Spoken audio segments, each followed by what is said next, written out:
વડોદરાના જવાહરનગર પોલીસ હદ વિસ્તારમાં આવેલા ધનેરા ગામ પાસે આવેલ GIPCL કંપનીને બોમ્બથી ઉડાવી દેવાની ધમકી ભર્યો મેલ મળતા દોડધામ મચી ગઈ હતી. આ અંગેની જાણ વડોદરા શહેર પોલીસને કરતા ઉચ્ચ અધિકારીઓ સહિત વિવિધ તપાસ એજન્સીઓ ઘટના સ્થળ પર પહોંચી 3 કલાક સુધી સર્ચ કર્યું હતું. કોઈ વાંધાજનક વસ્તુ ન મળતા પોલીસ અને કર્મચારીઓએ રાહતનો શ્વાસ લીધો હતો. હાલ મેલ મોકલનારની તપાસ હાથ ધરવામાં આવી છે. મહત્વની બાબત છે કે આ કંપનીમાં 40 કર્મચારી ફરજ બજાવે છે. આ ઘટનાને લઈને કંપનીના MDને ધમકીભર્યા મેલ મળ્યા બાદ તેમણે પોલીસને જાણ કરી હતી અને તાત્કાલિક પોલીસ કંપનીને સર્ચ કરવાની કામગીરી હાથ ધરી હતી.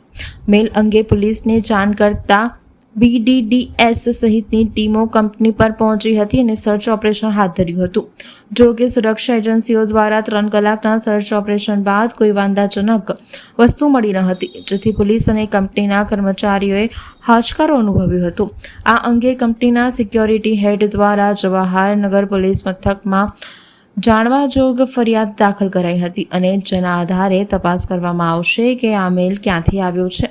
આ ફેક મેલને લઈને પોલીસે તેના ID એડ્રેસ ટ્રેસ કરવા અંગેની કાર્યવાહી હાથ ધરી છે.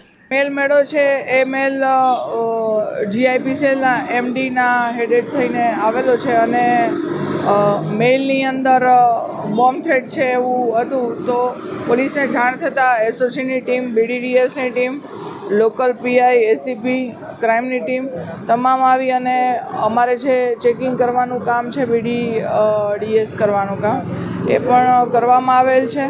પણ હાલ સુધી કોઈ વાંધાજનક વસ્તુ મળેલ નથી અને મેલ ક્યાંથી આવેલો હતો અને કયા લોકેશન પરથી આ મેલ આવેલ છે એ બધું શોધવાનું કામ ચાલુ છે.